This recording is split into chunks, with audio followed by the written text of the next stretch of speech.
I just want to welcome you all to our Understanding Lung Cancer program. Today's program, we had Tricia Taishiak was going to be moderating for us, and I apologize, we are having some technical difficulties on that end, but I'm just going to start and get us started on the program side for this. And I just want to read a quick disclaimer for everyone. Tonight, the information that's presented today is not intended to diagnose, provide treatment options, or replace the advice or care of your healthcare team. We ask you please seek out medical care and advice from your healthcare team as it pertains to your individual situation, and do not delay care. And we ask that anything you submit today, please make sure you do not submit any personal health information, and we'll send a reminder to you about that in a moment as well. Some things that we want to just remind you about as we get started this evening. The program is being recorded. All attendees during the program are going to remain muted for the duration of the program. You will also not appear on video. There will be a Q&A session that we will hold at the very end of the program, and we're going to be utilizing your submitted questions if you submitted them prior to, during registration, or during the program as well. You can also submit questions. The way you would submit those questions during the program is you would use the Q&A button at the bottom of your screen, and it looks like this button right here. If you click on that, you can type in your questions, and that will come up on the screen for us to be able to share live with Dr. Halpin. And again, as a reminder, please do not submit any questions containing personal health information. Our presentation today is going to be brought to you by Dr. Christopher Halpin, who is a pulmonary and critical care with Redeemer Pulmonary Associates. And our agenda today that he will be going over, we're going to hit some myths and facts. We're going to be looking at symptoms and risk factors for lung cancer, the different types of lung cancer, screening and diagnosis, treatment, and then we'll finally conclude our program today with some Q&A. Right now, I'd like to turn it over to Dr. Halpin, who is going to talk to you about about understanding lung cancer. So Dr. Halpin, if you wouldn't mind taking that away, you can go ahead and present. Thank you, Lisa. I want to welcome everyone, and hopefully we're going to have a pretty informative session here over the next little while talking about lung cancer. Next slide.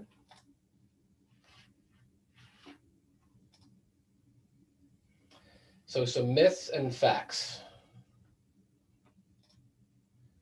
A myth: only smokers can get lung cancer.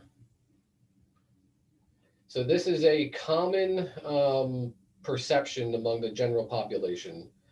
Everyone has been told over the last number of decades through advertising and going to their physician that smoking causes cancer. And this is true. Most lung cancers are indeed linked to smoking, but this is not the sole cause of the disease. There's up to about 20% of people who end up succumbing from lung cancer have never smoked or used any form of tobacco in their past.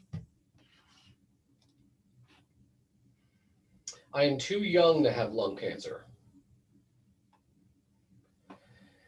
So the fact of the matter is that although lung cancer is usually detected in older individuals, and it is rare, it has been and is diagnosed in people under 40. Typically, people who are 30 and 40 make up the smaller percentage of people who are diagnosed with lung cancer. And most people are either in their 50s, 60s, or 70s. But you do not have to be, quote unquote, older to be diagnosed with a cancer of the lung. Surgery causes cancer to spread. And this is actually a comment that I've had quite often from patients over the number of years. And this is a misconception. Surgery does not cause lung cancer to spread. People will often come into the office and they may have a cancer, they have a lesion that needs to be diagnosed, and we may recommend doing a procedure to give them an answer, a type of biopsy. And very often people will have hesitation towards proceeding because they are afraid that by going in and doing the procedure, it in of itself will cause the cancer, if it is a cancer, to spread. And that is not true. Lung cancer, like Most all other cancers can progress, but doing a surgery is not one of them. Symptoms and risk factors.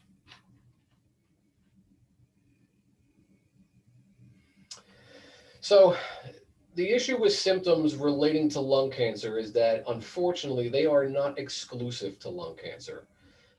There are a number of symptoms that can be experienced through a variety of disease processes.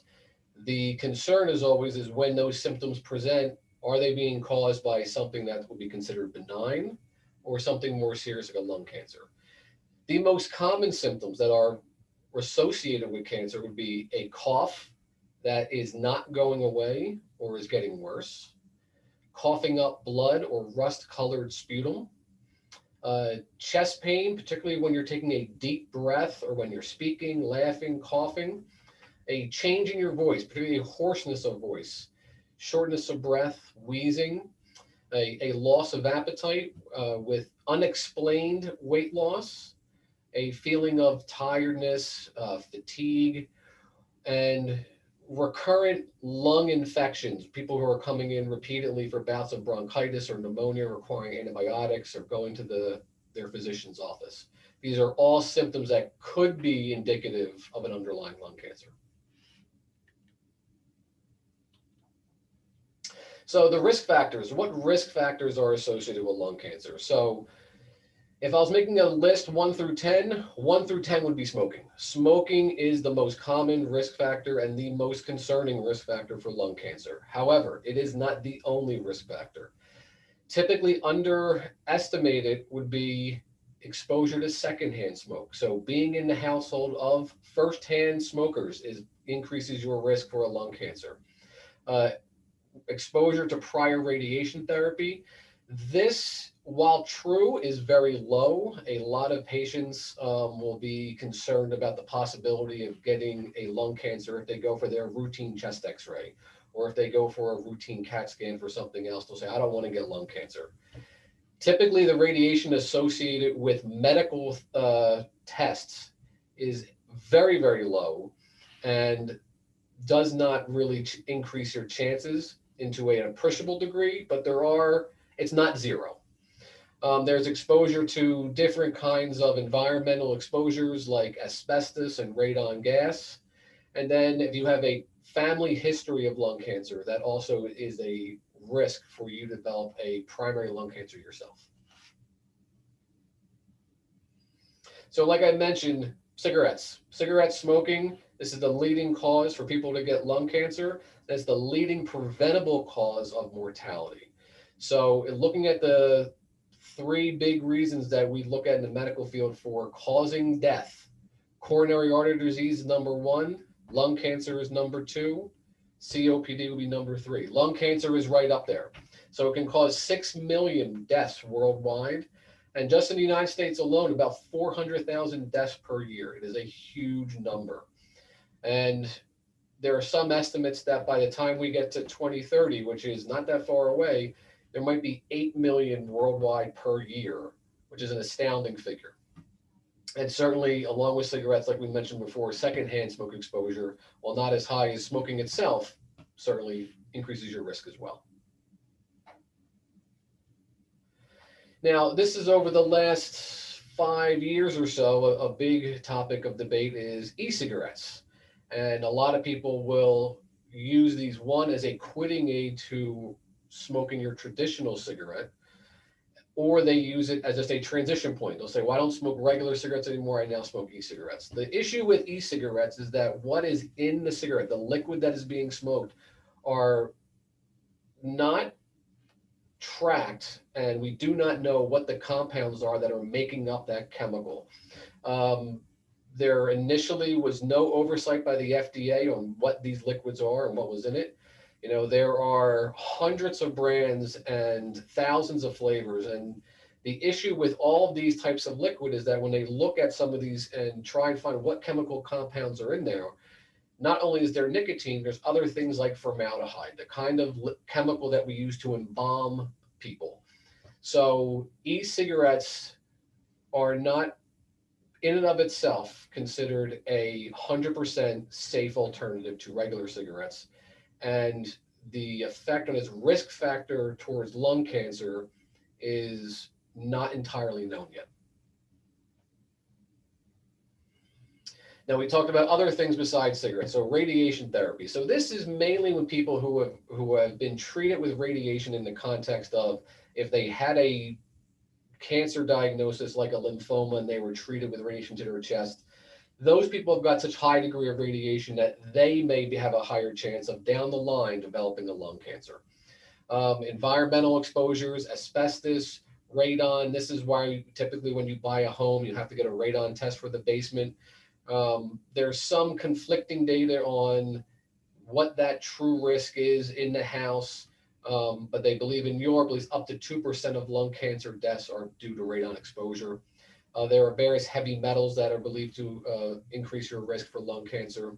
And then there are some other medical diseases, one being pulmonary fibrosis, that predisposes you to development of a lung cancer, HIV infection, and then, as we said, family history. A first-degree relative who has a lung cancer puts you at an increased risk of getting lung cancer as well.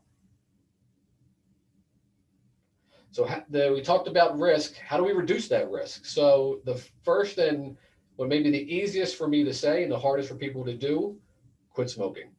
Stopping smoking is the single most important thing that anyone can do to reduce their risk of developing a lung cancer. Easier said than done sometimes is never start. So people who haven't started are certainly in a better position, but if you are smoking, the thing that a patient that can do, which will far exceed what anything I can do, stop smoking. Avoidance of secondhand smoke is also proven to be a risk reducer for your getting lung cancer. If you're in the house, certainly testing your home for radon exposure. Depending on what kind of work you do, avoiding other environmental exposures that may, increase breathing in some of these toxins or carcinogens that may increase the chance of getting a lung cancer. If you have those type of jobs, it would be wearing proper protective devices and masks. And then sharing your family history of any lung cancer with your primary care physician or your pulmonary doctor, letting them know that there is cancer in the family, which could increase your risk. So what types of lung cancer are there? So there are several types of lung cancer, but we kind of break them up in general to two categories. One is called small cell lung cancer, and the other is non-small cell lung cancer. Now, small cell lung cancer is the minority of cancers out there. It's typically less than 20% of lung cancers will be small cell. They are almost exclusively caused by tobacco smoking and cigarette smoking. If you look at the little diagram on the left, it's a picture of the lungs with the airway in the middle and going to the lungs on the right and left side. These types of cancers typically start in the big airways, the central airways, and once they develop, they typically spread very quickly. The more common kind of lung cancer or groups of lung cancer are non-small cell lung cancer. These typically develop over a longer period of time than small cell lung cancer. And very often they can be found incidentally. They're not associated with symptoms or very few symptoms. We break this group down into three different types. One is called adenocarcinoma. The second is squamous. And the third is called large cell carcinoma. So the issue with small cell that we're most concerned about on the physician side is how aggressive this cancer is. It has a very high growth rate and it spreads very early. By the time people come to us and they are diagnosed with a small cell cancer, 60 to 70%, the cancer is already spread. It's already metastasized. As I said earlier, almost exclusively in smokers, but usually the heavier smokers have a higher risk of getting this kind of cancer. And it's staged in two ways. We'll talk a lot about staging and how it affects, people's prognosis when it comes to cancer. Small cell is the only one that's staged a little bit differently. It's staged either limited or extensive. So what does that mean? So It's kind of intuitive. A limited stage cancer is really in one part of the chest, and it's in a small enough area that it can be treated with radiation therapy. It's an option. Now, as I said, most people who present or are diagnosed with small cell are diagnosed in the extensive stage. The disease is already spread. So only about 1 in 3 people that have small cell will be diagnosed with limited stage disease. So with extensive stage, it's again intuitive. It's now spread from that one part of the chest. And when it's spread, it's either gone to a different part of the same lung, the other lung, or very often can go outside the chest to other organs, the bone, brain, or liver. And since only about 30 to 20% will have that, limited stage disease, about 2 in 3 people who get diagnosed with small cell will have extensive disease when they're first found. So the other groups of cancer that fall are the non-small cell lung cancer. There's the 3 kinds. So the most common form is adenocarcinoma. So this is the main cause for this is just like small cell cancer is tobacco smoking. Although this can be found in non-smokers, women at a younger age, okay? Squamous cell cancer, this is another non-small cell. This is also located typically in the large airways, typically centrally. This is about 30% of the non-small cell cancers. The adenocarcinomas, they make up probably about 60% of the non-small cells. And then the last 10%, maybe a little bit less, are the large cell undifferentiated carcinoma. And they typically are found anywhere in the lung. They're not so much formed in the middle like squamous or small cell, or out in the periphery like adenocarcinoma. Large cell can be found anywhere, but like small cell, they can spread quickly. So screening and diagnosis. So it should go without saying that getting your annual physical is good for a lot of things, but it's also good in this context because it helps establish a baseline for your primary care physician on where your health is when you're feeling at your normal. Certainly, if you are experiencing symptoms at any point, you should reach out to your primary care physician to be examined. Lung cancer screening in and of itself, this is only recommended for adults that are considered high risk. And we're going to talk about this in a little bit because the early detection will increase the chance of getting that diagnosis and then getting you to successful treatment early on. So once we are considering looking to try and find a cancer, there's different ways we can go about doing that. And one of the things we can do is something called a PET scan. Now, a PET scan is a kind of a similar to a CAT scan, which a lot of people know. But a PET scan uses a technique where they take a radioactive tracer to kind of go into the body, and it finds different levels of metabolic activity. And by doing that, if it goes into the lung, cancer cells are typically very metabolically active. So when you get a PET scan, we use the term, does the thing light up? So on the scan, things that are very metabolically active will light up brighter than other things. And we can see that on this picture on the left-hand side of your screen, on the bottom part of that lung, there's that little yellow circle that's bright, lighting up a little brighter than the rest of the body. And that will be an example of something lighting up or showing activity on a PET scan. Now, the issue with this PET scan is that just because something lights up, it does not mean it's cancer. There are things that are non-cancerous that can light up and be active on a PET scan. So we have to be careful in how we interpret this in that context.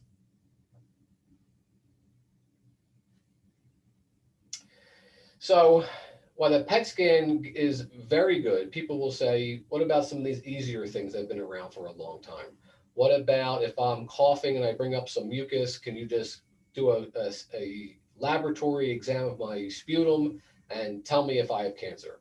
Or what about just doing a simple chest x-ray? It's been around for decades. So these have been looked at extensively in the medical literature. Chest x-rays in particular, there's been 7 controlled studies, and a controlled study is in the medical context, the kind of study that kind of gives weight to the answer being true or not true. And all those studies, you're looking at chest x-rays and lung cancer, doing annual chest x-ray had no effect on reducing the chance of dying from lung cancer. And not only from lung cancer, but from other cancers as well. They looked at prostate, colorectal, ovarian, and they did it across a pretty reasonable span of age from people in their 50s to their 70s. And unfortunately, sputum cytology, which is looking at the cancer cells in the sputum, has also been found not to be effective in reducing mortality related to cancer. So what do we use? So along with the PET scan kind of tells us if things are lighting up and or doesn't light up, and will lead us down a pathway if we are very suspicious. So, but what about people who are not so much having symptoms, but could be at higher risk?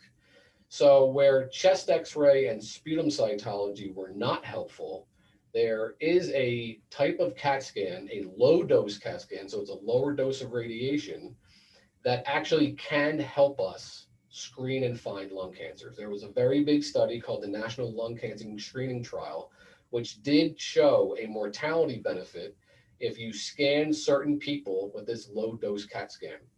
And the people that they found that works for, and you can see it here on your screen, is if you are a current smoker or a former smoker who has quit in the past 15 years. Okay, so if you have quit, but it's still within that 15-year period, you could benefit from a low dose CAT scan.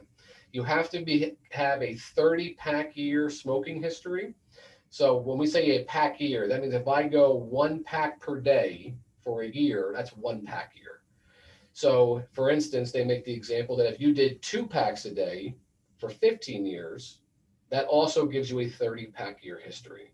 If you fall within these criteria, then these people are considered high risk, and they benefit from getting a low dose CAT scan to try and find if they do have a cancer. And if they do have a cancer, you can try and proceed to diagnose it. So what are the benefits of doing screening? So the big issue with lung cancer and really any cancer is how well you do is directly related to the stage of your disease when you are diagnosed.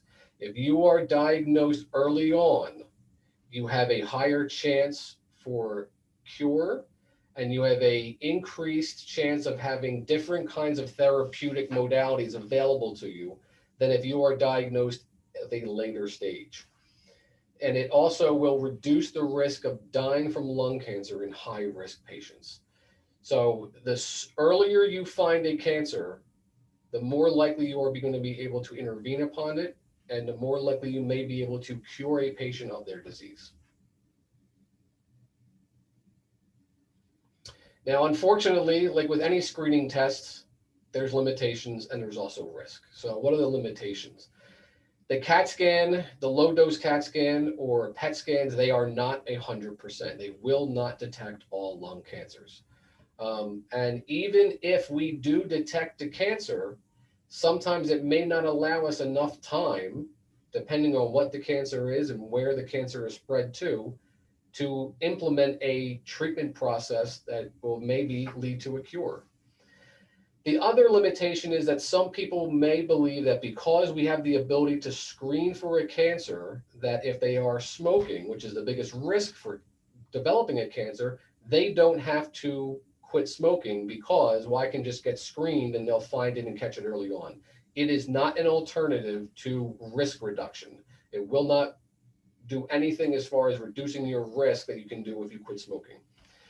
The risks now, unfortunately, because the test is not perfect, you can sometimes get a scan that looks concerning for a cancer, but it ends up not being a cancer. That's what we would call a false positive. The test is telling us that it is a cancer, but it's a false positive. It actually is not as something benign. So if you use this scan to look for more stuff, there's a chance you'll find things that you may think is a cancer, but it actually isn't. If we find an abnormality that could be a cancer or is concerning, that may lead to the need to get more serial imaging. So you may need to get scans every 6 months, every 12 months for multiple years moving forward. And then if we find something, that we're concerned about, well, then we have to go and proceed to a biopsy, an invasive procedure. And if you get this invasive procedure and you end up not having cancer, well, you had to go through that procedure to get your answer. And then any procedure, it has a risk in and of itself. So you can expose people to the anxiety and worry that the scan is positive and it actually is negative, and you could have to get procedures and have risks from procedures just to prove you don't in fact have the cancer. So some of these procedures that we use to try and diagnose is we have to go and get a biopsy. If you have your CAT scan, the low dose CAT scan, and it shows we see something that's concerning and we follow it, the next step would be maybe to go for what's called the PET scan to see if it's lighting up or not lighting up. If things are lighting up, they're metabolically active. Cancer cells are metabolically active.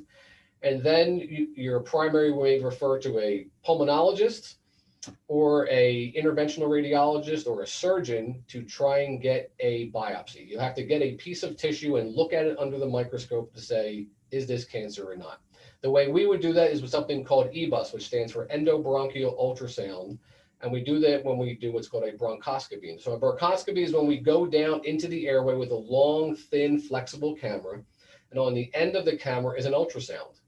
And that ultrasound we can use to create a picture of lesions in the lung or enlarged lymph nodes in the lung, and advance a needle into that spot to take cells out so we can look at it under a microscope and see, is this in fact related to a cancer or is this related to something non-cancerous?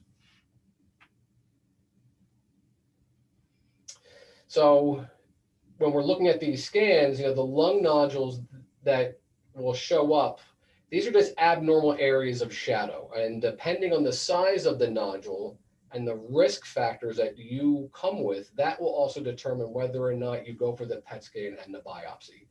So we use different criteria based on the size of the nodule, the shape of the nodule, how many nodules there are, what the nodule is touching, is there more than one, on whether or not we are considering these low risk or high risk. And then we proceed to the biopsy to then confirm or disprove that it's a cancer or not.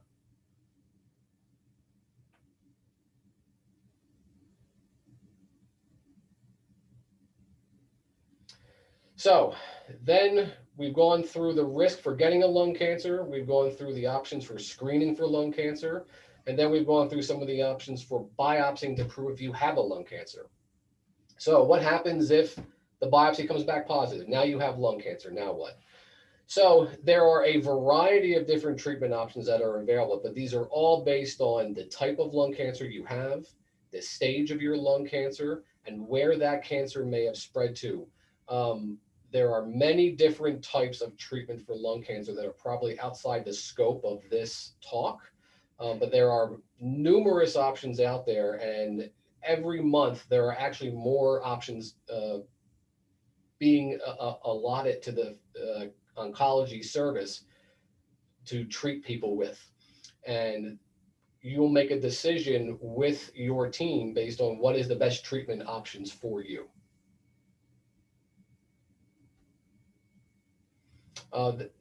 As I said, these plans are very specific to the individual. They're based on the cell type, the cancer type, where it is, where the stage is, and they can include things like surgical resection, radiation, chemotherapy, and then the two new ones that have come out and had a lot of press really over the last 5+ years would be targeted therapy and immunotherapy. And a lot of these are based on different testing we can do on the cancer cells to actually find what type of cancer specifically you have at the molecular level, and then create a therapy regimen that's just tailored to your specific cancer.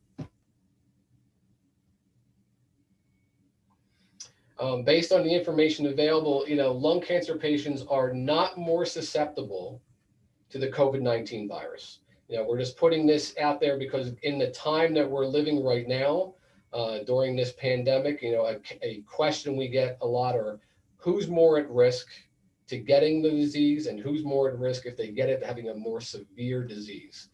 So it does not appear just having lung cancer in itself will increase your risk of getting the virus. However, if you have lung cancer, you may be more susceptible to having complications from the virus and the disease itself.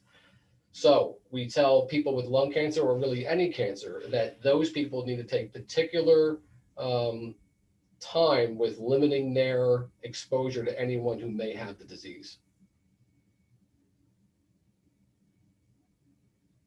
So I think that's all I wanted to go through today. I think we'll have some time now for some questions and some answers.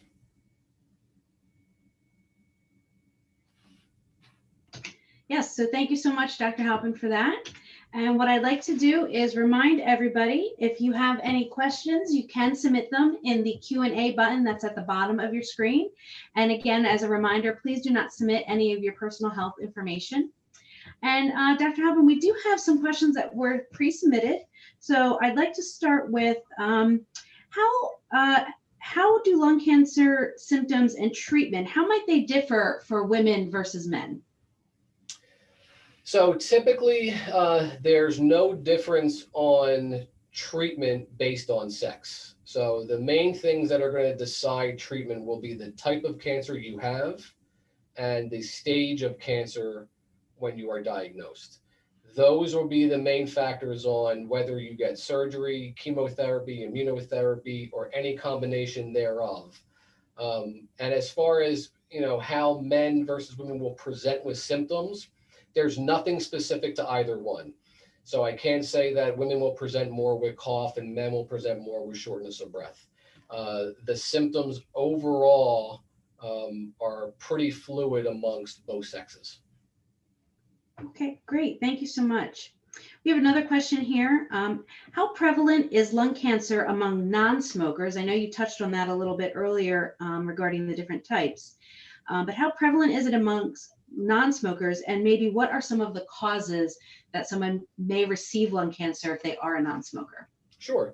So certainly while smoking, is going to cause the predominance of lung cancer, upwards, of 80%, there can be up to 20% of people who will come and be diagnosed with a lung cancer who will say they've never smoked before. In my practice, I think, when we ask people for some of these risk factors that we've gone through, occupational exposures at work or in the home, secondhand smoke, typically the patients who are non-smokers don't often have an identifiable primary risk factor. They may say they've had some secondhand, smoke exposure or whatnot, but typically we don't find that. But those are the risk factors. It's seemingly also the family history plays a role. In most of my personal experience, people will say, "Oh, I've had my dad had it, my mom had it, I had a brother who have it," and then they'll have it, and that will be the only link. But in general, non-smokers, 10 to 20% of people, of lung cancer patients, will be non-smokers.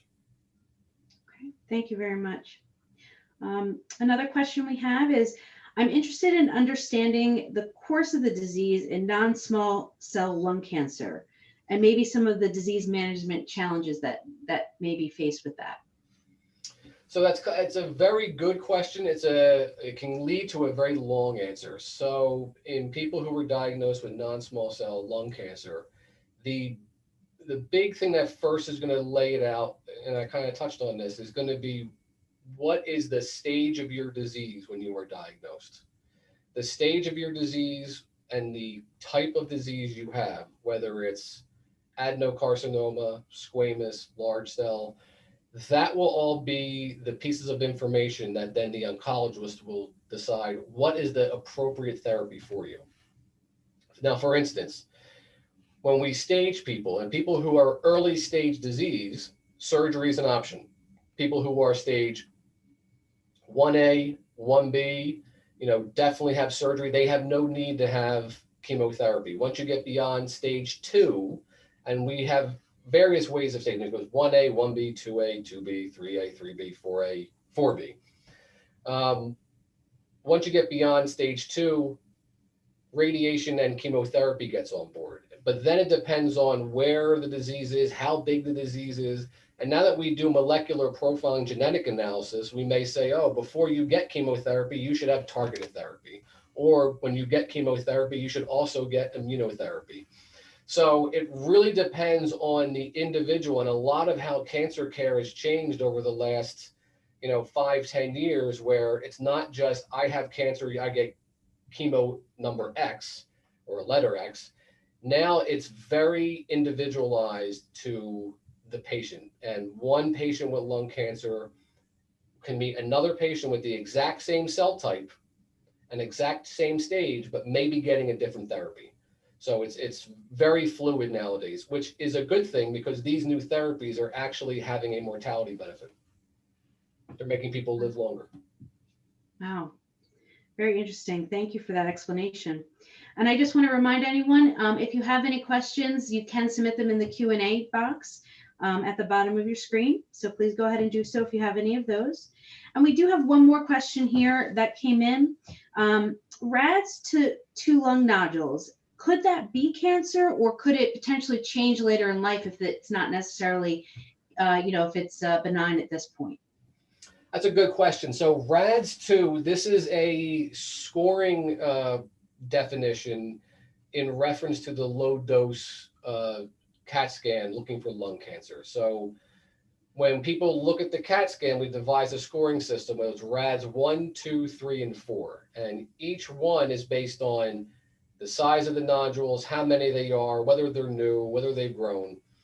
And you get assigned a risk. And if you are a RADS 1 or 2, the likelihood that the nodule that's being found is cancerous is typically less than 1%. As you get to RADS 3 and RADS 4, those percentages go up. So if you find a nodule on a scan and someone is diagnosed as RADS 2, the likelihood of that being a cancer, very low. However, the second part of the question was, can it progress? The answer is yes. So, and that is where, in conjunction with your oncologist or your pulmonologist, if they're managing your CAT scans, you may get scans repeatedly going for the next several years to make sure those lung nodules are in fact not changing.